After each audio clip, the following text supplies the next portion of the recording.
शंकर जी कैलाश पहुंच गए। अब सती जी तो पीछे। महाराज कुछ तो बताइए, क्या हुआ, क्यों हुआ? और शंकर जी ने तो सोचा अब क्या करें, अब पूछती रहे और मैं न बोलूं तो भी एक गोस्वामी कहता हूं पुण्य शंभु समुझपन आपन बैठे बटतर करी कमलासन और शंकर सहज समाधि समारा लाग समाधि अखंड अपारा। भगवान शंकर ध्यान में और समाधि में चले गए। किसी को आप ध्यान में बैठा देखेंगे तो अपने आप सोचेंगे कि अच्छा जब ध्यान से उठे तब हम उनसे कुछ पूछें, और ध्यान इतना लंबा हो गया कि उसकी कोई सीमा नहीं। मानो यह जो शील और सत्य का यह स्वभाव कि हम जो अपने लिए चाहते हैं दूसरों के लिए क्यों नहीं चाहते। इसलिए भगवान वेदव्यास से तो कहते हैं एक ही धर्म का महानतम रहस्य है कि आत्मन प्रतिकूलानी न परेशान समाचरे। जो आपको अच्छा नहीं लगता वो आप दूसरे से मत कहिए, उस तरह का व्यवहार दूसरे से मत कीजिए। किंतु यह जो अयोध्या का कांड है इसमें सत्य के नाम पर केवल कटु भाषण, केवल अनर्थ, मंथरा के सत्य के नाम पर झगड़ा लगाती। ये जितना झगड़ा लगाने वाले हैं वो सत्यवादी ही होते और यही कहते हैं कि मैं तो सही सही बात तुम्हें सुना रहा हूं। मैंने सही बात का उद्देश्य झगड़ा ही लगाना है क्या? इसीलिए सत्य बना हुआ है कि दो व्यक्तियों में प्रेम भी हो तो झगड़ा लगा दिया जाए।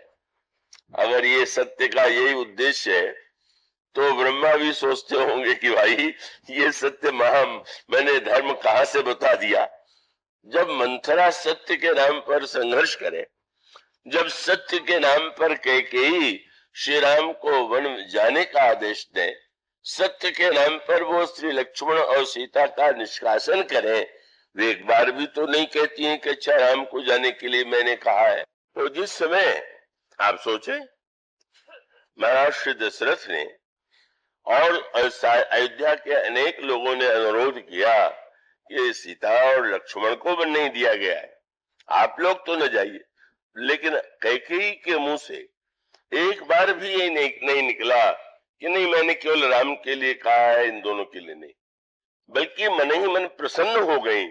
ये तो बहुत अच्छा हो गया। यहां रहती तो पता नहीं लक्ष्मण की तो रहने की कल्पना से घबरा गई। राम चले जाए लक्ष्मण रह जाए तो लक्ष्मण तो राम का महान अनुयायी है, कोई भी अनर्थ खड़ा कर सकता है। मानो सत्य के नाम पर क्रूरता, सत्य के नाम पर दूसरे का उत्पीड़न और सत्य के नाम पर दूसरों में झगड़ा लगाना, यह सत्य की वह विकृति है जिसको दृष्टिगत रख करके सब लोग कहते थे कि महाराज दशरथ बड़े सत्यवादी थे। पर भरत जी ने पहली बार ये प्रश्न किया, मैं नहीं मानता।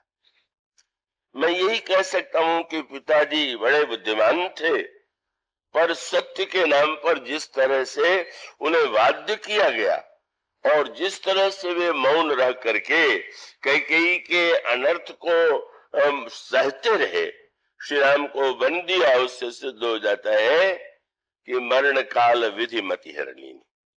मृत्यु के समय ब्रह्मा ने उनकी बुद्धि का हरण कर लिया था। तो यह जो सत्य के नाम पर आज भी समाज में, और ये बड़े निरीक्षण का प्रसंग है और इसको गहराई से सुन करके हमें हृदयंगम करना चाहिए। और तब इसका अर्थ यह है, पर निंदा का अर्थ यह है कि निंदा के द्वारा हानि छोड़ करके कोई लाभ नहीं। सामने वाले में अगर दोष है और उसकी आप निंदा कर रहे हैं तो आपके मन में उस दोष का चिंतन और भी विलंब तक हो रहा है, और नहीं है और आप व्यर्थ ही निंदा कर रहे हैं तो महान पाप कर रहे हैं। वो गाथा आपने सुनी होगी, दो वो बौद्ध भिक्षु स्नान करने के लिए गए, वहां एक युवती स्नान करने के लिए आई पर तैरना नहीं जानती थी, जल में डूबने लगी। तो दो भिक्षुओं में से भिक्षुओं में के लिए स्त्री का स्पर्श निषिद्ध है, पर एक भिक्षु को लगा कि उसको डूबते हुए बचाना चाहिए। वो कूद पड़ा दूसरे भिक्षु ने कहा क्या कर रहे हो, ये भिक्षु धर्म के विरुद्ध है, लेकिन वो कूदा।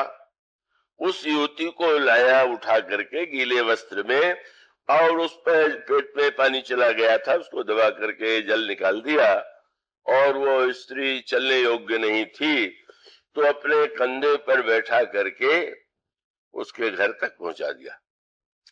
जब दोनों भिक्षु लौटे तो एक भिक्षु ने तुरंत कहा कि आज इसने भिक्षु धर्म का महानतम उल्लंघन किया, क्या का नारी का स्पर्श, और वो नारी भी ऐसी जिसके वस्त्र भीगे हुए, युवती सारा शरीर उस वस्त्र से झलक रहा, और ये केवल इसने स्पर्श नहीं किया, कंधे पर ढोया, वहां तक पहुंचा दिया।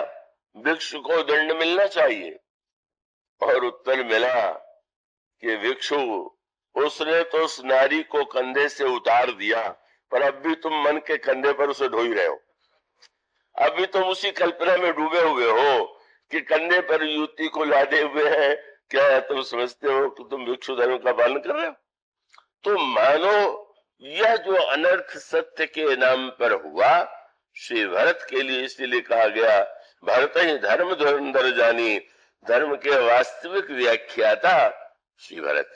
और इसीलिए बात का सारा प्रसंग क्या है, भगवान श्री राम का वनगमन, और भगवान राम जैसे अपने स्नेह के सूत्र में देवता, मुनि, कोल, किरात, पशु पक्षी, तो गोस्वामी जी कहते हैं कि फिरत आहेर राम छवि देखी, मुदित हो ही मृगबंध विशेखी। और कविताली रामायण में कहते हैं, प्रभु धनुष पर बाण चढ़ाए हुए हैं, पर मृग भाग नहीं रहे हैं। खड़े होकर के जब देखने लगे तो श्री राम की दशा क्या होती है, बोले तुलसीदास, प्रभु बाण न मोचत सहज स्वभाव, प्रेम बस भोरे। मानो प्रभु के शील का यह प्रभाव है, जो देवता और मुनि, कोल, किरात, पशु पक्षी सबको एक दिव्य स्नेह सूत्र में बांध देता। और उसके बाद श्री भरत का जो चित्रकूट आगमन है, और उस आगमन में जो संवाद हुए, आप अगर गहराई से विचार करके देखें तो यही कहा जा सकता है कि वो पूरा का पूरा प्रसंग जो है, वो शील का जो साक्षात स्वरूप देखना। तो आप अयोध्या कांड का वह प्रसंग, ऋषि भरत के का समाचार, भरत के चित्रकूट की ओर प्रस्थान से लेकर के लौटने तक आप सारा प्रसंग पढ़े तो ऐसा लगेगा कि शील ही उसका महानतम केंद्र है। और आगे चल करके यही तो दृश्य है। श्री भरत सारे समाज को लेकर के चित्रकूट की ओर जाते हैं। कैकेयी के लिए उन्होंने यो तो कटु भाषा का प्रयोग किया था। कटु भाषा का प्रयोग शील के विरुद्ध है, लेकिन श्री भरत उस समय कटु भाषा का प्रयोग कटु भाषा के रूप में नहीं, औषधि के रूप में कर रहे थे। जैसे जब कोई वैद्य या डॉक्टर का दवा बाध्य होकर के कड़वी दे, तो उसका उद्देश्य सामने वाले को कड़वाहट देना नहीं है। उसको जब यह लगता है कि बिना कड़वी दवा के ये रोग दूर नहीं होगा, तो स्वाभाविक रूप से वह कड़वी दवा देने में भी संकोच नहीं करता। तो श्री भरत ने का जिस समय कैकेयी के प्रति इतनी कटुक्तियों का प्रयोग किया, और ये भी बड़ी विचित्र बात आप पाएंगे कि उनको ये लगा, और उनको लगा कि सचमुच सारे अनर्थ का हेतु तो मैं हूं करके पंक्तियों में मिलता है, जहां पर वो कहते हैं कि जा रे जाई जननी कही काकू। पर वे जानते हैं जो स्थिति है कैकेयी की, वहां पर मृदु भाषा के द्वारा उनका रोग और भी बढ़ेगा। और वह रोग था ममता का रोग। ममता को कई रूपों में रामायण में रखा गया, और उसमें एक बड़ी छोटी सी बात कही गई। ममता की तुलना की गई दाद के रोग से। ममता दद्रुखंडु ईर्षाई। तो आप यह साधारणतया भी सब लोग जानते होंगे कि ये जो दद्रु है उसके धारण करने वाले को गीला कपड़ा नहीं पहनना चाहिए। गीला होगा तो दद्रु और बढ़ेगा। तो भरत जी सूखी भाषा क्यों बोले? जितनी गीली भाषा बोलेंगे इनकी ममता उतनी बढ़ेगी।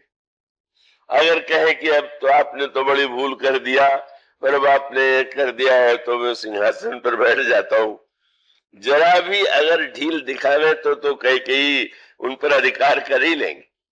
पर भरत जी ने तो कहीं से भी, अथवा गोस्वामी जी ने कई के लिए जो दूसरे उपमा दिया वो बड़ी सार्थक है। नदी में कोई नहाने जाए और सीढ़ी अगर हो तो व्यक्ति को निश्चिंतता रहती है। सीढ़ी नहीं है तो अब भीतर घुसे, पता नहीं किनारे पर बहुत जल हो, जरा उसमें गुड़प हो जाए। सीढ़ी है तो मालूम है कि कोई चिंता नहीं।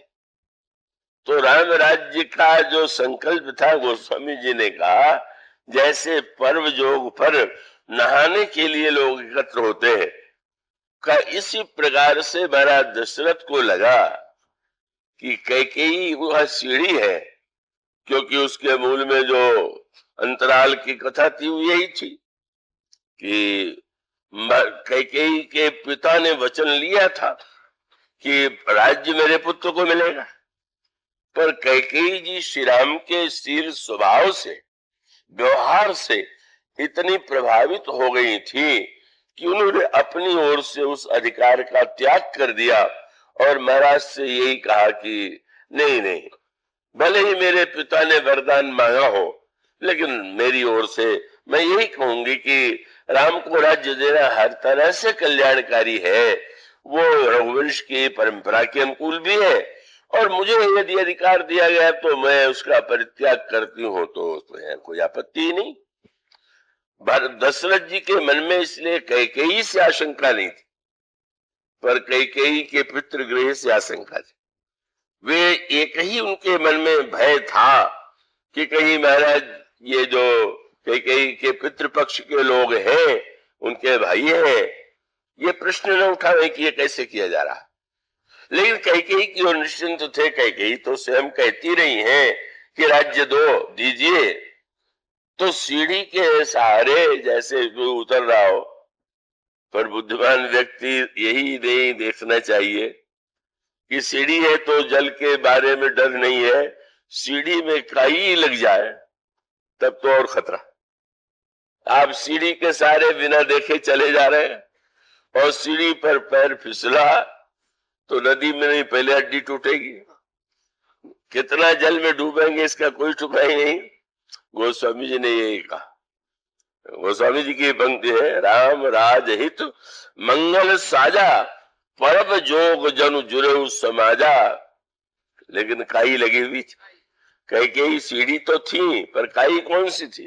बोले काई कुमति कैकेयी केरी, परी जासु फल विपत्ति घनेरी। कैकेयी की कुबुद्धि की जो काई थी, सुबुद्धि से तो राज्य देने का समर्थन कर रही थी, मंथरा के प्रभाव में कुबुद्धि से वो विरोध करने लगी। ऐसा गिरे महाराज बड़े निश्चिंत थे। जब चले कैकेयी के महल में रात शाम को सूचना देने, तो महाराज ने दास दासियों से कह रखा था, ये समाचार स्वयं मैं महारानी को दूंगा, आप लोग न दीजिएगा। वे सोचते थे कि सुन के कितनी प्रसन्न होंगी कि मैंने उनकी इच्छा पूरी कर दिया। इसलिए गोस्वामी जी का चित्र प्रस्तुत किया है, सांझ समय सानंद नृप गए कैकेयी के। और कैकेयी को मनाने के लिए भी पहला वाक्य उन्होंने यही कहा, क्या कि आपको पता नहीं है, आप प्रसन्न हो जाइए। भामिन भयऊ तोर मन भावा, घर घर उत्सव बाज बधावा। तुम जो चाहती थी वो होने जा रहा है, कल होने जा रहा। तो मानो कुमति की काई कह लीजिए या ममता की दाद कह दीजिए। दाद में भी गीलापन हानिकारक, और काई को तो जब तक खूब रगड़े नहीं तब तक काई थोड़ी साफ होगी।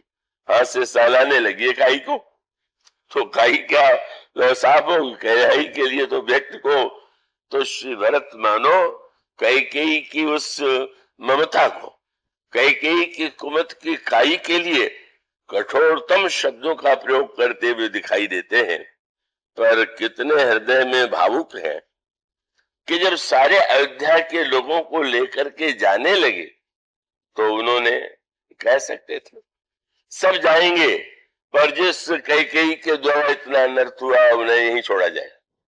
लेकिन वे लेकर के गए। लेकर के जाने के पीछे अभिप्राय यही था कि उनका अपराध हमारे लिए क्षमा करना संभव नहीं है, पर जिन हमारे श्री रामभद्र के पास हम जा रहे हैं, नहीं ऐसा न हो प्रभु का स्वभाव चित्र से जानते। भरत जी और कभी दावा नहीं करते, पर एक दावा उन्होंने किया, क्या? मैं जानो निज नाथ स्वभाव, मैं उनका स्वभाव जानता हूं।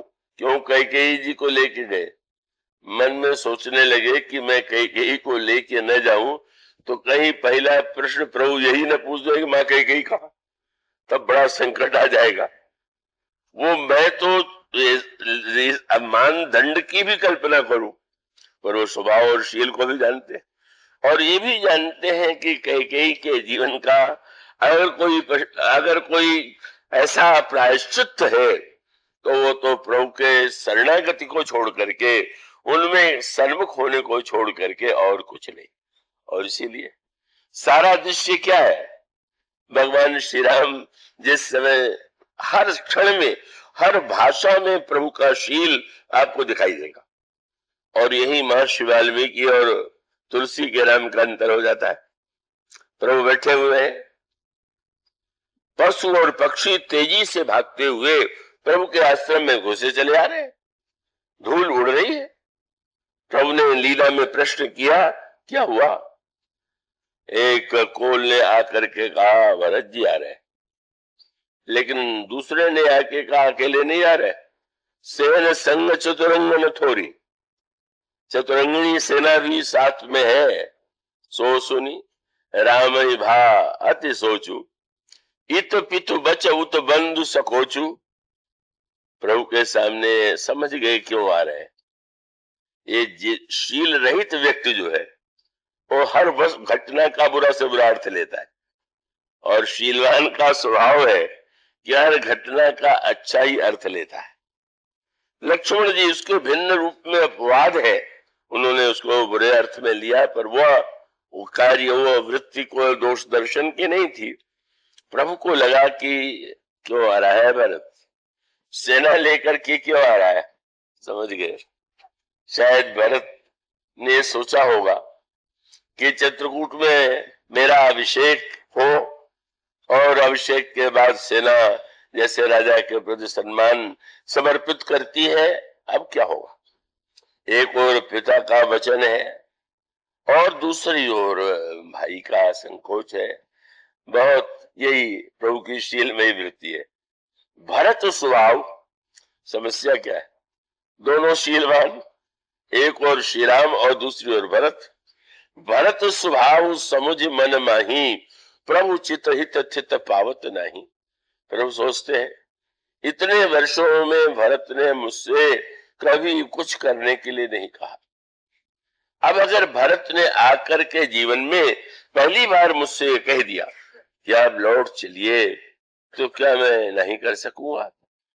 चिंतित लगा कि जैसे कोई नदी में या नहाने से डूब रहा हो, लेकिन डूबने वाले को अगर अचानक ऐसी जगह पैर पड़ जाए कि जहां था हो, जमीन से लग गया पृथ्वी से पैर, तो मानो अब जल ऐसा नहीं रह गया कि जिसमें बह जाए या डूब जाए।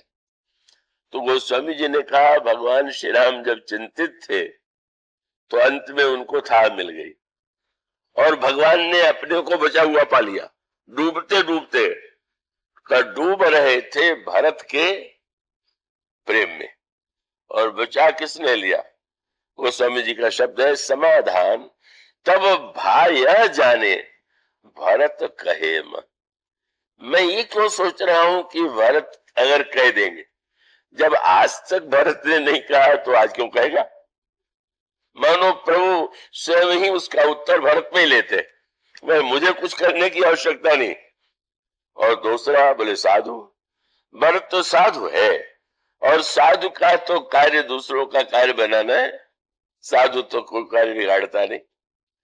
और तीसरा विशेषण भगवान राम ने भरत के लिए चुना, सयाने। भरत इतना विवेकी है कि वो बिना कुछ कहे ही सब कुछ समझ लेता है। प्रभु तो हो गए शांत और लक्ष्मण जी हो गए अशांत।